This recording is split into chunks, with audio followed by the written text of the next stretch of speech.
All right, so Batman 57. I feel like, you know, sometimes Tom King is really lazy and doesn't do a very good job, and sometimes he does a great job. He's actually written quite a few really good Batman comics. I'm just fed up with him towards that end of that run with Catwoman.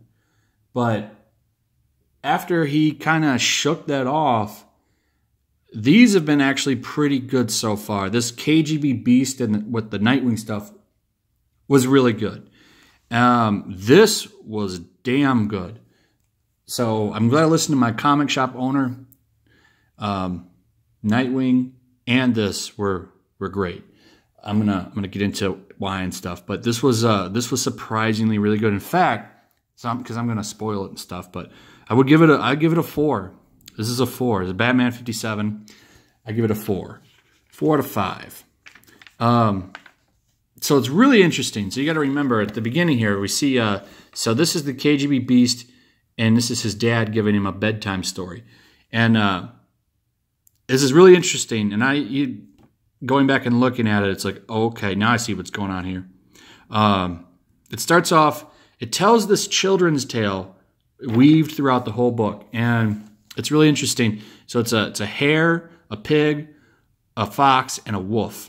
And they're all like praying, like they're all playing together and having fun. And they end up falling into a hole. And well, I'll get to that. But it tells that, and then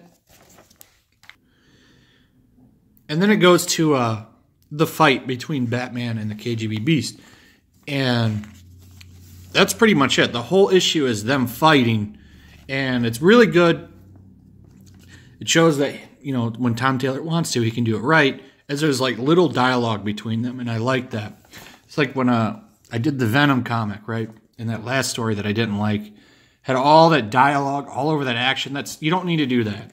You can just trust the reader to understand what's going on without all that dialogue. But see, you get this page and then this page.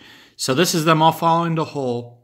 And what happens is they all like do these games to figure out who's going to die, and then the animal eats the other one. It's really interesting.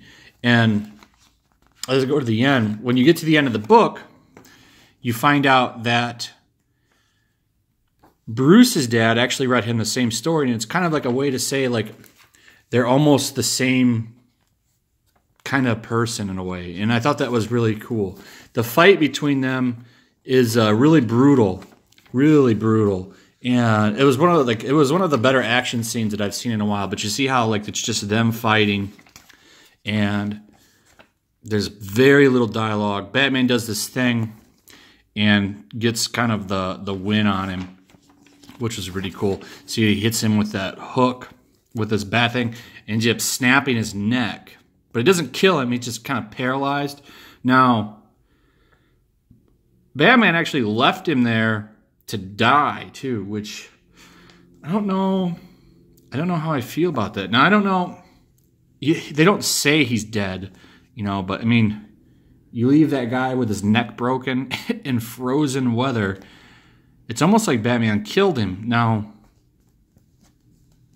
I guess they're going to assume that somehow he walks away with he gets up with his broken neck and gets help. He killed the only other person around. That cabin's in the middle of nowhere. No one even knows it's out there.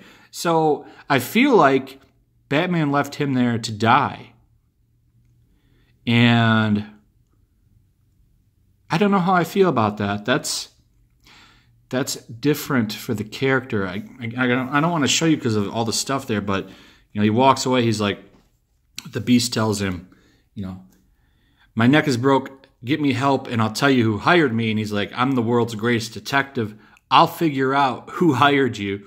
You can get your own damn help. And then he just walks away and leaves him there.